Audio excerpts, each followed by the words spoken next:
This is Talk Business and Politics with Roby Brock. I'm Roby Brock. Welcome to today's Talk Business and Politics Daily. It's Tuesday, November 22nd. Here are your top stories of the day. Becky Keogh, director of the Arkansas Department of Environmental Quality, said she and her staff had recent meetings with officials at Sun Paper Industry of China on pre-engineering and environmental permitting for the $1.3 billion mega project in Clark County. A year ago, on November 22, 2015, Governor Asa Hutchinson and state economic officials signed a letter of investment cooperation that led to the Sun Paper project, which aims to create 250 new jobs at an annual average salary of $52,000. The pulp plant will take Arkansas timber and timber byproducts and process them into materials to make baby diapers and other finished products. Motorists in Arkansas should expect to see a lot of orange highway barrels and traffic strangleholds across the state, as low gas prices spur many families to hit the roads to visit relatives on Thanksgiving. According to travel information from the Arkansas State Highway and Transportation Department, a number of ongoing construction projects on state highways and interstates will slow travel times due to maintenance that will cause lane closures and traffic tie-ups in construction zones. But it will be cheap to get to grandmother's house. Gas prices at the pump trending below $1.90 a gallon across Arkansas. The University of Arkansas for Medical Sciences and Arkansas Department of Education have teamed up to establish a $1.2 million pilot program providing telemedicine to students, educators, and families in rural Arkansas.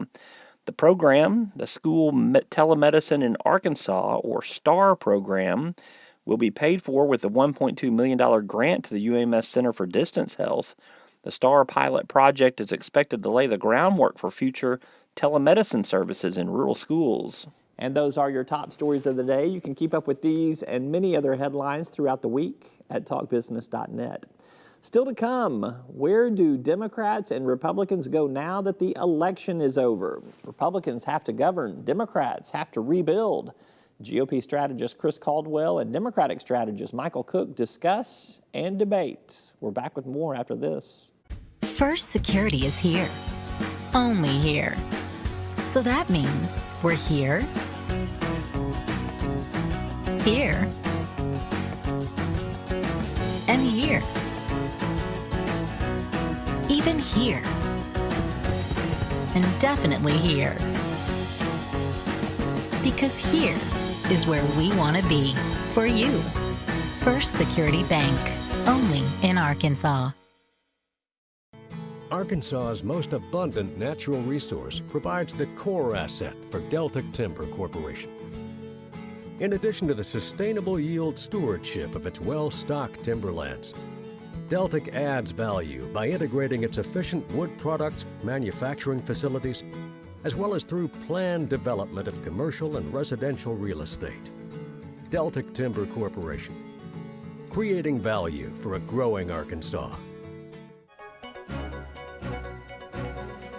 On Sunday's Talk Business and Politics TV show, we ran out of time during a discussion between GOP strategist Chris Caldwell and Democratic consultant Michael Cook.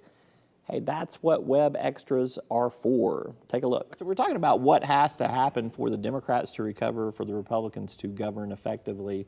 Let's stick with the Democrats having to recover because that's where we had to cut off there.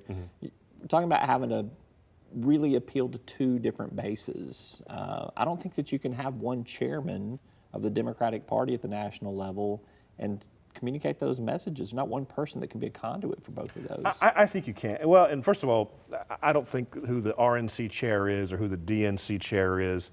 Average American has no clue who that person is. I think what's more important, in my opinion, is who are the leaders in the Senate and the House. What Democratic governors are out there. Those are the people that. I think Joe Manchin's appointment helps Arkansas on Chuck Schumer's leadership team. That was out of West Virginia. Joe Manchin is that kind of Democrat that can speak to Arkansas Democrats and other Southern Democrats. I thought Joe Manchin would be flipping to Republican in the next cycle. In 2018. Chuck Schumer are good friends. He is up in 2018, and that is going to be a very number one target hard for takeout seat. right there. West Virginia is similar to Arkansas. It's going to be very very, very, West very Virginia's hard. been tough for a while. It's not like Yeah. it all of a sudden got tough for Well, Democrats. I promise you, It's been for many, it many became years. He's been- exponentially harder Yeah. after Who's last the week. Republican candidate in West Virginia? Any clue? That's the problem. That's the problem. But I think this really may be an insert Senator. name here situation. Yeah. Okay. All right. So. Okay, so let's go back to Republicans governing there. What's going to signify accomplishments for the Trump administration? He's made some promises that he has to keep. He's got to build a wall between here and Mexico, whatever that is, figurative or literal. He's got to do something about immigration and his quote-unquote Muslim situation that he's talked about a lot. What does he have to accomplish in the early days of his presidency, Chris? No, I think addressing Obamacare. I think the Supreme Court is obviously going to be, probably number one, and that being addressed. That's been in the news, especially in the last few days. He presented a list early on, so I think that's one of the things that how that nomination comes about is going to, I think, set an early Check that tone. off the list. Check that off the list, and then I think you get into the repeal and replacement of Obamacare. I think Obamacare is easy. I think in Obamacare they repeal it. There's a piece of paper that says Obamacare on it, and they vote to repeal it, and he signs it, and they get a dumpster, and they set it on fire, and they throw that in there, and then they're going to have to put something back in place that will probably have a large number of elements of Obamacare in it, but fix some of the problems that everybody was complaining about. It seemed to be Which is somewhat affordability, which is what Right. we're seeing now, and make it more look like car insurance across Yeah. state lines and all that kind of stuff. So to me, Pooling those and things. are easy accomplishments to me in terms of just the, I don't know that the I'd call it optics of easy it. because Well, yeah, that's- the repeal and replace of Obamacare, this has been a major change to Americans' healthcare system, whether you like it or not. It has made a massive sea change. So to think that we just sign a piece of paper and then start over again, what happens to these? But what happens to the millions of people who have insurance But I don't think that they're will going to kick lose them it? off right off the Well, no, I bat. mean- So you've got the stalling tactic here. I'm not taking a side either way. I'm just saying it's going to take a while. So you're not going to No, feel I it. You're going think to have the optic Republicans of wanna get we rid of it all. repealed it. That's what you sent us here to do, won't they? And that'll Well, be a victory. I don't think it's an optic. I mean, I think it's a hard problem because where Michael and I probably disagree is it's careening off an edge right now. These people are fixing to lose it all because, a third of the counties in America have one insurance provider, and that number is getting, larger and larger every day. So, there's some serious problems. Obamacare was to address affordability, and it did everything but address So affordability. answer this question: what torpedoes a successful Trump administration in this first 4 years, or Republican majorities? What could go off the tracks? Trump. No, what could go off the tracks that would make it a difficult re-election bid in 4 years? I think there is probably a number of things that could. There is. Look, the electorate gets angry. Okay, but a sense of nothing getting accomplished, or not even a negotiation or a good faith effort for some of these things. I think immigration is going to be dealt with. What that final product looks like is, rationally, what is that and how's that sold, or how does that come across to the American people? I don't think that, I think Republicans in the Congress, they realize the mandate that just happened of, we've been doing it this way for 8 years. Here's a Democrat candidate that said, I want to continue this legacy, and they went, 180 degrees. And I don't think Trump has a mandate. One of the biggest problems Republicans have is that they have Donald Trump as president. This man has shown himself to be erratic, over the course of the entire campaign, at 3 a.m. tweeting about sex tapes and, Miss USA. Yeah, well, this is not a normal. But he is not just won. You realize that? But he lost the popular marijuana vote. won more states than Yeah. Hillary Clinton But- did last week. Okay, so he won. But what the I'm saying reality is the man is you- not. He's gonna blow up like he did over and over and over against the campaign. Well, Democrats put up you the in candidate. you in the media are going to say, oh, he's blow up, and whatever it is. The media the protests. That was my favorite one this week. Because look at all the protests, Right. all the protests. The 112 people arrested in Oregon last week. But now the 80 of them media weren't even registered to vote. Okay, Yeah. so they're going to manufacture. I know you're going to manufacture, or the Democrats are going to manufacture some crisis. But you're not saying that. The media doesn't make Donald Trump go at 3 a.m. start tweeting about sex tapes with you. But the problem is that's Donald Trump. The Control-Alt-C that was just perpetrated by the Democrat Party on this election obviously didn't work, and the American people showed that you might, and everybody at MSNBC might.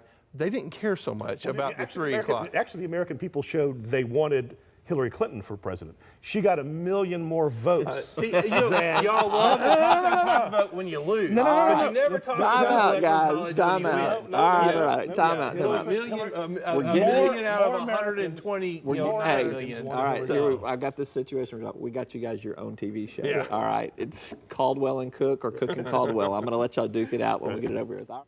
That's Chris Caldwell. He ran Senator John Bozeman's re-election campaign, and Michael Cook on the Democratic side. You can catch more of their conversation online at our website at talkbusiness.net. After the break, Michael Tilley and I discuss Tyson Foods' new CEO in waiting, Tom Hayes. Plus, we'll round up the latest on our tourism microsite when we come back. Each day, the promise of our nation begins again. Arkansas and America, moving forward. I help make that promise a reality. It's not for everyone, but people everywhere depend on us. Trucking delivers, or everything stops. And that's what drives me. Circuits turn on the lights by making a connection, by closing the loop. At Entergy, we believe our economy is circular too. What you put in comes back. So we invest billions in new infrastructure, which helps attract new industry, which helps create new jobs. We partner with local communities to electrify the economy. And together, we power life. Entergy. All right, time to talk some business. I'm joined by our executive editor, Michael Tilley. He's in Little Rock with me today. Thank you for being here. Well, it's, I have to come down and visit with you every once in a while. It's good, it's good. Let's talk about what's going on at Tyson Foods. We'll begin with the big news. Donnie Smith, their CEO, stepping down. Tom Hayes, their president, is moving into that leadership role at 1st of January. What kind of run did Donnie Smith have as CEO? Well, he had a good 7-year run, and it started off on a pretty tough note. I mean, their chicken business was struggling. There were times they were, before he came in, of course, former CEO Leland Tollett came in, they were in trouble meeting debt covenants, so they had a tough time. So I think for the most part, Donnie Smith is going to have a good record. People are going to look at that as he turned the company around. Hillshire Brands acquisition, $8.5 billion deal, and moved them away from being just a pure commodity player in the business. So now as they move away from that commodity business, they're bringing that consumer foods in. So he's going to have a good track record, And a he good is legacy. apparently, too, with the Hillshire Brands being such a big acquisition and a place for them to pivot from, Tom Hayes comes from Hillshire Brands. What Yes. can we expect from him? Well, it's interesting. Mr. Hayes is only the second CEO that Tyson has had in its history that's not come up through the Tyson ranks. So he's got about almost 30 years in that business, in the consumer food business. So when they announced that he was going to come in, and remember, Mr. Hayes was not on their top 5 corporate officer list for the most recent proxy filing. So he is kind of a surprise announcement, although in June they said he was president, so you kind of started seeing this coming. But it's clearly a message that they're going to continue to pivot more toward the food business. And I also see it as a message that The food business and the food branding the consumer business, food consumer branding, business, yes. right. So the packaged consumer goods, and it's Things not you find in the supermarket. Yes, and also more of the consumer goods to restaurant, food service companies, that type of thing. So, but it also sends a message across the Tyson and former Hillshire ranks that results matter. We don't really care if you come from the Tyson or the Hillshire side. results matter, and following this corporate strategy matters. Speaking of results, there have been some good results for about 4 years in a row for Tyson Foods. This latest end of their fiscal year, $1.786 billion in total annual profits. That's a good note to walk out on if you're the CEO exiting. Yeah, not only almost 1.8 billion, but a 45% increase in net income. I think the only downside for Mr. Smith was that they had built their expectations up so much and had talked so much about improvements in their chicken segment, improvements in their prepared food, that Wall Street expected a much bigger number, and Tyson missed those targets. And the day stock took a little bit of a hit that day, over 11% that day. But they'll get back. They'll. I mean, most analysts still have them have their numbers up. Tyson Foods did say sales would be flat in the next year, primarily because of food deflation. Yep. But their margins are better, and maybe in fact, for the investment community, the fact that they dropped 11% may be a good time to buy. Good opportunity there. All right, he's Michael Tilley. He's our executive editor at Talk Business and Politics. We will talk much more about Tyson Foods in the future, as there will be much more to talk about. Thank surely. you. All Yes. right. We're back with more right after this. Arkansas Electric Cooperative Corporation provides electric energy across 2/3 of Arkansas. This is an exciting time in our energy history, with incredible progress being made in renewable energy and storage technologies. As our energy portfolio continues to diversify, we'll maintain an all-the-above strategy to provide reliable and affordable electricity. Ever since the first light bulbs were placed in our members' homes, the electric cooperatives have been the solutions provider for our members, and we want to continue that well into the future. So much of what Arkansas state employees do goes unnoticed, yet they have a positive impact on our citizens each and every day. The Arkansas State Employees Association recognizes individuals for excellence in the workplace and leadership in their communities. Congratulations to Deanna O'Malley of Texarkana, the Outstanding State Employee of 2016. We'd like to say thank you to all state employees for all of your hard work and dedication. Well, there's always something happening in the business of tourism, so much so that Congress is about to weigh in. That's just one of the top stories on our tourism microsite, sponsored in part by the Arkansas Department of Heritage and the Arkansas Department of Parks and Tourism. Congress will consider legislation that would require the Secretary of Commerce to assess and analyze outdoor recreation economic impacts nationwide. A House bill would allow for the industry study to include fishing, hiking, camping, bicycling, and other recreational activities. Federal lawmakers hope a comprehensive study will help them craft better legislation and business policies in the future. Arkansas State Parks is promoting the day after Thanksgiving as Green Friday, an opportunity to participate in outdoor activities rather than shopping Black Friday sales. The organization is joining a movement started in 2015 by the Washington-based outdoor gear company Recreational Equipment to close its business that Friday and encourage potential customers to instead opt outside. Read more at our website at talkbusiness.net. And the Arkansas World War I Centennial Commemoration Committee recently launched a website and is encouraging donations of historically significant items from the World War I time period ahead of a 2017-18 centennial commemoration of the Great War. The new website features a timeline of events that occurred during World War I in Arkansas, a map of World War I related sites throughout the state, and a calendar of events. In addition, there is a page where Arkansans can post photos and documents related to their family's experiences during the World War I era. Check out those stories and much more on our tourism microsite. You can find them at the bottom third of our website at talkbusiness.net. There are some great reads in there. Check them out. That's all for today's Talk Business and Politics Daily. We're off for the Thanksgiving holiday. Hope you have a good one with family and friends. We'll see you Sunday for Talk Business and Politics on TV and back here online Monday for Talk Business and Politics Daily.